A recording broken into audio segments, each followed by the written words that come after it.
નમસ્તે વિદ્યાર્થી મિત્રો, ઘણા લાંબા સમય પછી આજે આપણે મળ્યા છીએ. હવે આ વિડીયોના માધ્યમથી આપણે વારંવાર મળવાનું રહેશે.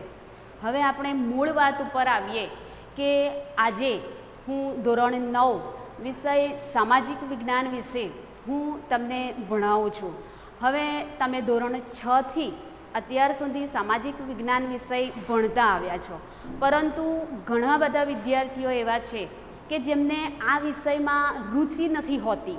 એની પાછળનું કારણ એવું લાગે છે કે લેન્ધી વિષય છે, જેને લીધે વિદ્યાર્થીઓને યાદ નથી રહેતું. એમાં ઘણી બધી સાલો આવે છે, રાજાઓ વિશેની માહિતી આવે છે, રાજાઓના નામ યાદ રાખવા, અંગ્રેજોના નામ યાદ રાખવા, સાલ યાદ રાખવી, આ બધું વિદ્યાર્થીઓને વધુ પડતું ભારણ જેવું લાગે છે, જેને લીધે આ વિષયમાં રુચિ ઓછી જોવા મળે છે.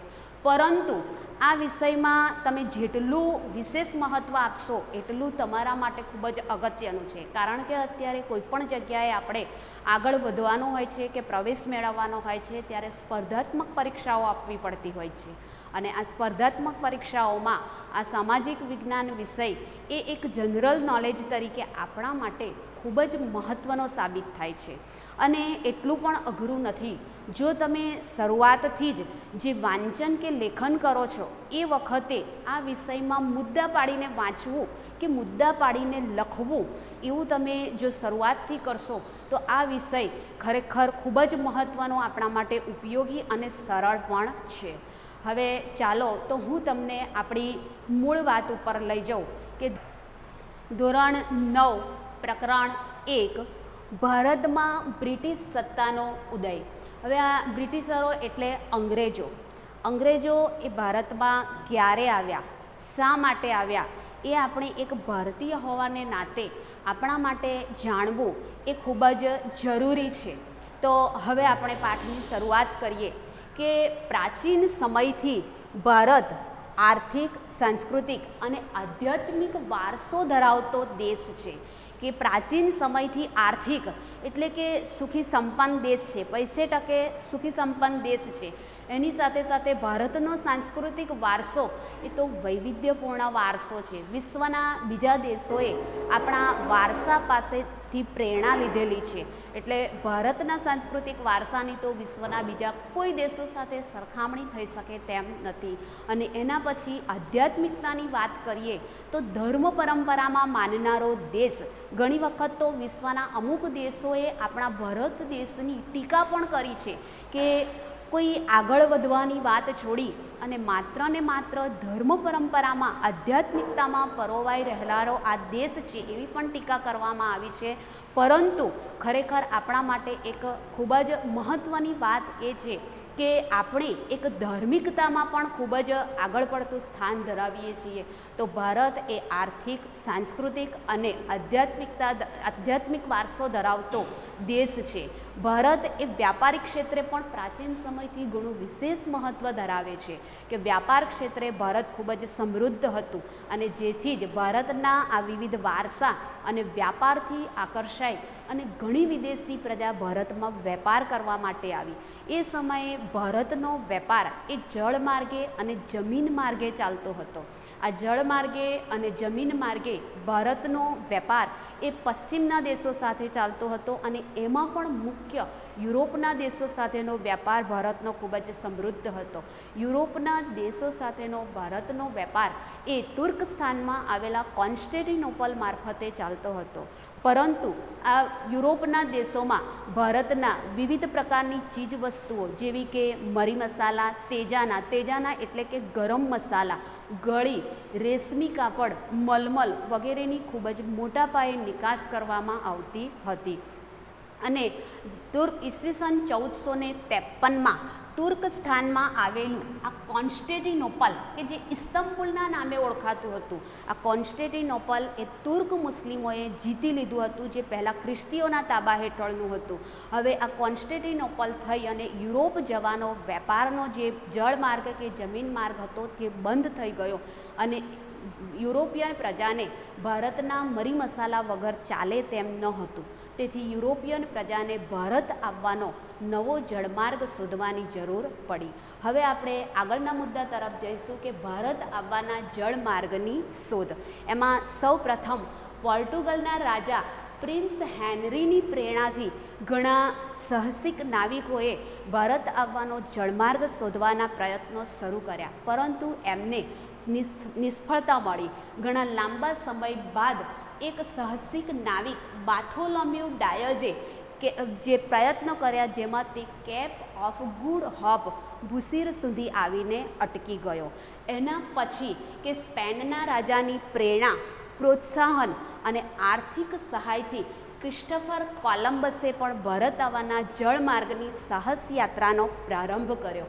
ઈસવીસન 1492માં ક્રિસ્ટોફર કોલંબસ છે એ એટલાન્ટિક સમુદ્રમાં આવેલું કે જે હાલનું વેસ્ટ ઇન્ડિઝ તરીકે ઓળખાય છે એ ટાપુએ જઈ ચડ્યો અને એ જ્યાં સુધી જીવ્યો ત્યાં સુધી એ એવા વિશ્વાસમાં રહ્યો કે તેણે ભારત જવાનો જળમાર્ગ શોધી લીધો છે, પરંતુ હકીકતમાં તે ભારત નહોતું. તેની સ્પષ્ટતા અમેરિકો વેસ્પુસી નામના વ્યક્તિએ કરી, જેથી આજે તે અમેરિકા તરીકે ઓળખાય છે. હવે આપણે જોઈશું કે ઈસવીસન 1498માં ભારત આવવાનો જળમાર્ગ પોર્ટુગલના સાહસિક નાવિક વાસ્કો દ ગામાએ કર્યો હતો. વાસ્કો દ ગામા એ ભારત આવવાનો જળમાર્ગ શોધ્યો ત્યારે તે ભારતના પશ્ચિમ કિનારે આવેલા કાલિકટ બંદરે પહોંચી ગયો. ભારતીય ખલાસી અહમદ ઇબ્ન મજીદની મદદથી તે ભારતના કાલિકટ બંદરે પહોંચ્યો. એ સમયે કાલિકટનો રાજા સામુદ્રિક જે જામોરિનના નામે ઓળખાતો હતો, એણે પોતાના રાજ્યમાં વાસ્કો દ ગામાનું સ્વાગત કર્યું અને વાસ્કો દ ગામાને વેપાર કરવાની પરવાનગી આપી. હવે આમ યુરોપવાસીઓ માટે ભારત આવવાનો જળમાર્ગ ખુલ્લો થતાં એમના માટે વેપારનો માર્ગ પણ મોકળો બની ગયો. હવે આપણે આગળના મુદ્દા ઉપર જઈશું કે ભારતમાં વિવિધ યુરોપિયન પ્રજાનું આગમન. ભારતમાં વેપાર કરવા માટે સૌ પ્રથમ પોર્ટુગલથી ફિરંગીઓ એટલે કે પોર્ટુગીઝ પ્રજા આવી અને આ પોર્ટુગીઝ પ્રજાએ પોતે 100 વર્ષના વેપાર શાસનમાં ખૂબ જ પ્રગતિ કરી અને ભારતના દીવ, દમણ, ગોવા, કોચીન અને મલ્લાકા જેવા પ્રદેશો પોતાના વ્યાપાર ક્ષેત્ર હેઠળ આવરી લીધા. એમને મળેલી સફળતા જોઈ અને ત્યારબાદ હોલેન્ડથી ડચ પ્રજા અને ડેનમાર્કથી ડેનિશ પ્રજા પણ ભારતમાં વેપાર કરવા માટે આવી. આ લોકોને મળતી વેપારમાં મળતી પ્રગતિ જોઈ, ઉત્તરોત્તર એમની પ્રગતિ થતી જોઈ અને અંગ્રેજોને પણ ભારતમાં વેપાર કરવા આવવાની ઈચ્છા જાગી. અંગ્રેજોએ ભારતમાં વેપાર કરવા માટે ઇંગ્લેન્ડમાં બ્રિટિશ ઈસ્ટ ઇન્ડિયા કંપનીની સ્થાપના કરી.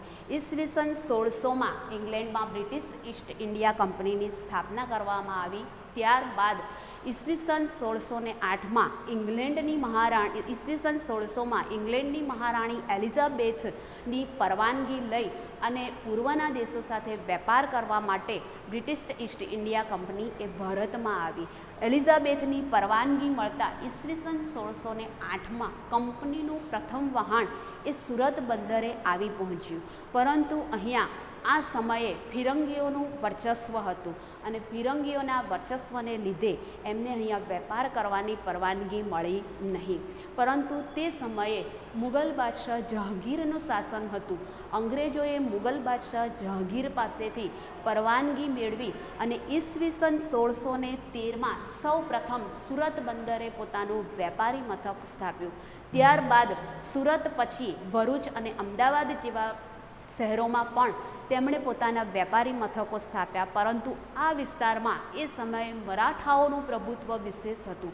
મરાઠાઓ સામે પોતે લાંબા સમય સુધી ટકી શકશે નહીં એવો એમને ખ્યાલ આવતા તેઓએ આ પ્રદેશમાંથી ધીરે ધીરે દક્ષિણ ભારત અને પૂર્વ ભારત તરફ તેઓ આગળ વધતા ગયા. હવે દક્ષિણ ભારત તરફ આગળ વધતા ગયા, જેમાં તેમણે મુંબઈને પોતાના વેપારનું મુખ્ય મથક બનાવ્યું. એના પછી તેમણે ચેન્નઈ, કોલકાતા અને મછલીપટ્ટનમ વગેરે જેવા શહેરોમાં પોતાના વેપારી મથકોની સ્થાપના કરી. એના પછી કે આ બધાને વેપારમાં મળેલી સફળતા કે યુરોપિયન વિવિધ વિદેશી પ્રજાને વેપારમાં મળેલી સફળતા જોઈ અને ફ્રાન્સથી ફ્રેન્ચોએ પણ ભારતમાં વેપાર કરવા આવવાની ઈચ્છા જાગૃત કરી અને ઈસવીસન 1668માં ફ્રેન્ચ ઈસ્ટ ઇન્ડિયા કંપનીનું ભારતમાં આગમન થયું. આ ફ્રેન્ચ ઈસ્ટ ઇન્ડિયા કંપનીનું ભારતમાં આગમન થાય છે. ફ્રેન્ચ ઈસ્ટ ઇન્ડિયા કંપનીએ પોતે શરૂઆતમાં માહે એટલે કે જે હાલનું કેરળ છે તે, એના પછી કરાઈકલ કે જે હાલનું તમિલનાડુ છે તે, પોંડિચેરી કે જે હાલમાં આજે પણ આપણા ભારત દેશનો એક કેન્દ્ર શાસિત પ્રદેશ છે તે, એના પછી મછલીપટ્ટનમ કે જે આંધ્રપ્રદેશનો ભાગ હતું તે, અને ચંદ્રનગર કે જે પશ્ચિમ બંગાળમાં આવેલું છે તે વગેરે જેવા સ્થળોએ આ ફ્રેન્ચોએ પોતાના વેપારી મથકો સ્થાપ્યા. એના પછી કે આ ફ્રેન્ચ ઈસ્ટ ઇન્ડિયા કંપની અને બ્રિટિશ ઈસ્ટ ઇન્ડિયા કંપની વચ્ચે વેપાર માટે ખૂબ જ તીવ્ર સ્પર્ધાની શરૂઆત થઈ. હવે એના ત્યારબાદ કે આ સમય દરમિયાન કે આ 18મી સદી સુધીમાં તો ફ્રેન્ચો અને અંગ્રેજોએ વિશ્વભરમાં પોતાનું પ્રભુત્વ સ્થાપવા માટેના જે પ્રયત્નો કર્યા છે એમાં એ લોકો ખૂબ જ સફળ રહ્યા છે. હવે ફ્રેન્ચ ઈસ્ટ ઇન્ડિયા કંપની અને બ્રિટિશ ઈસ્ટ ઇન્ડિયા કંપની વચ્ચે ભારતમાં વેપારને વધુ મજબૂત બનાવવા અને પોતાની સત્તા સ્થાપવા માટે 3 વખત કર્ણાટક વિગ્રહો થયા, જેમાં ફ્રેન્ચ ઈસ્ટ ઇન્ડિયા કંપનીનો પરાજય થયો અને અંગ્રેજ ઈસ્ટ ઇન્ડિયા કંપની એટલે કે બ્રિટિશ ઈસ્ટ ઇન્ડિયા કંપની એ ભારતમાં સર્વોપરી બની. આ સમય દરમિયાન પોર્ટુગીઝો એટલે કે ફિરંગીઓ પાસે દીવ, દમણ અને ગોવા રહ્યા. એના પછી ફ્રેન્ચો પાસે માહે, કરાઈકલ, પોંડિચેરી અને ચંદ્રનગર જેવા વિસ્તારો રહ્યા અને બાકીના સમગ્ર ભારત ઉપર અંગ્રેજોનું પ્રભુત્વ રહ્યું અને અંગ્રેજોનો પાયો મજબૂત બન્યો. ત્યાર પછી આપણે વિદ્યાર્થી મિત્રો ચર્ચા કરીશું પ્લાસીના યુદ્ધ વિશે. હવે આ પ્લાસીનું મેદાન ક્યાં આવેલું છે? પહેલાં તો પ્લાસી એ ક્યાં આવેલું છે? તો પ્લાસી એ પશ્ચિમ બંગાળના મુર્શિદાબાદથી આશરે 38 કિલોમીટરના અંતરે આવેલું છે. પ્લાસીનું યુદ્ધ ક્યારે થયું? તો પ્લાસીનું યુદ્ધ એ 23 જૂન 1757માં થયું. શા માટે થયું? તો એ વખતે બંગાળામાં નવાબ સિરાજ ઉદ્દૌલાનું શાસન હતું. હવે સિરાજ ઉદ્દૌલાનો સ્વભાવ થોડો ઉતાવળિયો હતો. આ ઉતાવળિયા સ્વભાવને કારણે રાજ્યમાં તેના ઘણા વિરોધીઓ હતા અને એનો લાભ લઈ અને અંગ્રેજોએ પોતે એનો લાભ લેવાનું વિચારે છે. એટલે એ વખતે કોલકાતામાં આવેલા પોતાના વેપારી મથકની જે ફોર્ટ વિલિયમ કિલ્લો છે એ ફોર્ટ વિલિયમ કિલ્લાના રક્ષણના બહાને અંગ્રેજોએ એની ફરતે કિલ્લેબંધી કરી. હવે બંગાળાના નવાબ સિરાજ ઉદ્દૌલાની એમણે પરવાનગી લીધી ન હતી. હવે પરવાનગી લીધી ન હતી એટલે સિરાજ ઉદ્દૌલા પોતાનું સૈન્ય લઈને ત્યાં પહોંચી જાય છે અને એ કિલ્લેબંધી તોડી નાખે છે. આ સમાચાર મદ્રાસમાં આવેલી ચેન્નઈમાં આવેલી અંગ્રેજોની કોઠી સુધી પહોંચે છે. ત્યારે રોબર્ટ ક્લાઇવ પોતાનું નાનકડું અંગ્રેજ સૈન્ય લઈ અને કોલકાતા આવી પહોંચે છે. એ વખતે તેને સિરાજ ઉદ્દૌલાના સૈન્ય સામે પોતાનું શક્તિશાળી સૈન્ય હોવા છતાં પણ ક્લાઇવને એવું લાગે છે કે હું સિરાજ ઉદ્દૌલાના સૈન્ય સામે ટકી શકીશ નહીં, માટે તે દગાખોરીનો આશરો લે છે. અને એ વખતે સિરાજ ઉદ્દૌલાના સેનાપતિ મિર્ઝાફર અને શેઠ અમીચંદ નામના વેપારીને પોતે કાવતરામાં સામેલ કરે છે. મિર્ઝાફરને બંગાળાનો નવાબ બનાવવાની લાલચ આપે છે અને શેઠ અમીચંદને વધુ વેપારની લાલચ આપી અને પોતે સંડોવે છે. અને પૂર્વ કાવતરા મુજબ જે પ્લાસી મુકામે યુદ્ધ જાહેર કરવામાં આવે છે કે બંગાળાનો નવાબ એ અંગ્રેજોને વેપારમાં કનડગત કરી રહ્યો છે. આ કનડગતને રોકવા માટે એમણે પ્લાસી મુકામે સિરાજ ઉદ્દૌલા સામે યુદ્ધ જાહેર કર્યું. હવે પૂર્વ કાવતરા મુજબ આ યુદ્ધ માત્ર અડધા જ દિવસમાં પૂરું થઈ ગયું. હવે મિર્ઝાફરને બંગાળાનો નવાબ બનાવવામાં આવે છે. સિરાજુદ્દૌલાનો પરાજય થાય છે અને આ પ્લાસીના યુદ્ધથી અંગ્રેજોને બંગાળામાં 24 પરગણાની એટલે કે ગામોની 24 પરગણાની જાગીરી પ્રાપ્ત થાય છે. આમ ભારતમાં પ્લાસીના યુદ્ધથી અંગ્રેજ સત્તાનો પાયો નંખાય છે. હવે આપણે આગળનો મુદ્દો જોઈશું કે બક્સરનું યુદ્ધ. બક્સરનું યુદ્ધ ક્યારે, કોની વચ્ચે અને શા માટે થયું? તો બક્સરનું યુદ્ધ એ 22 ઓક્ટોબર 1764માં થયું. બક્સરનું યુદ્ધ એ બંગાળાના નવાબ મિર્ઝાફર, મીર કાસિમ અને શાહ આલમ આ ત્રણેયના સંયુક્ત સૈન્ય અને અંગ્રેજો વચ્ચે થયું કે સિરાજુદ્દૌલાને હરાવી અને મિર્ઝાફરને બંગાળાનો નવાબ બનાવવામાં આવ્યો. મિર્ઝાફર પાસે જુદા જુદા બહાના કાઢી અને અંગ્રેજોએ વધુને વધુ ધન પ્રાપ્ત કર્યું અને વધુને વધુ અધિકારો અને વધુને વધુ લાલચ પ્રાપ્ત કરવા માટે અંગ્રેજોએ મિર્ઝાફરને હટાવી અને મીર કાસિમને બંગાળાનો નવાબ બનાવ્યો. પણ મીર કાસિમ અંગ્રેજોની વધુ પડતી કટુનીતિથી વાકેફ હતો એટલે મીર કાસિમે પોતે જોઈએ એટલી ઢીલ આપી નહીં. એને લીધે મીર કાસિમ એ અંગ્રેજો માટે વધુ કનડગત લાગવાને લીધે એમણે મીર કાસિમને હટાવી અને મિર્ઝાફરને ફરીથી બંગાળાનો નવાબ બનાવી દીધો. જેને લીધે મીર કાસિમ એ અંગ્રેજોના વિરુદ્ધ પોતે યુદ્ધ કરવા માટે અવધના નવાબ શાહ આલમના શરણે જાય છે. હવે મિર્ઝાફર, મીર કાસિમ અને અવધના નવાબ શાહ આલમ ત્રણેયના સંયુક્ત સૈન્ય અને અંગ્રેજો વચ્ચે બક્સરનું યુદ્ધ થાય છે, જેમાં અંગ્રેજોની જીત થાય છે, સંયુક્ત સૈન્યનો પરાજય થાય છે અને આ યુદ્ધથી અંગ્રેજોને બંગાળા, બિહાર અને ઓરિસ્સાની દીવાની સત્તા, આ દીવાની સત્તા એટલે કે જમીન મહેસૂલ ઉઘરાવવાની સત્તા પ્રાપ્ત થાય છે અને આમ ભારતમાં અંગ્રેજ સત્તાનો પાયો વધુને વધુ મજબૂત બનતો જાય છે. તો હવે વિદ્યાર્થી મિત્રો આપણે આટલે અટકીશું અને હવે આગળના જે મુદ્દાઓ છે એના વિશેની ચર્ચા આપણે આવતા વિડીયોમાં કરીશું.